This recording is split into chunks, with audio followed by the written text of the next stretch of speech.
اور اگر یہ لوگ تم سے دغا کرنا چاہیں گے تو یہ پہلے ہی اللہ سے دغا کر چکے ہیں، تو اس نے ان کو تمہارے قبضے میں کر دیا، اور اللہ دانا ہے، حکمت والا ہے۔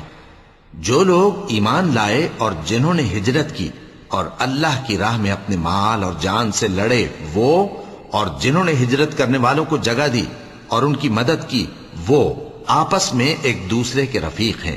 اور جو لوگ ایمان تو لے آئے لیکن ہجرت نہیں کی، تو جب تک وہ ہجرت نہ کریں تم کو ان کی رفاقت سے کچھ سروکار نہیں۔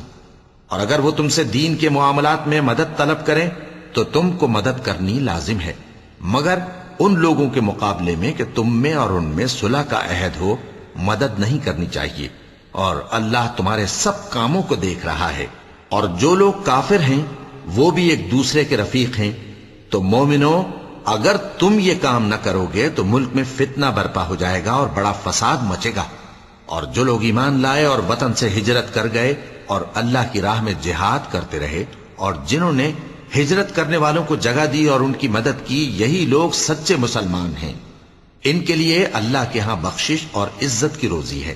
اور جو لوگ بعد میں ایمان لائے اور وطن سے ہجرت کر گئے اور تمہارے ساتھ ہو کر جہاد کرتے رہے، وہ بھی تمہی میں سے ہیں۔ اور رشتہ دار اللہ کے حکم کی روح سے ایک دوسرے کے زیادہ حقدار ہیں، کچھ شک نہیں کہ اللہ ہر چیز سے واقف ہے۔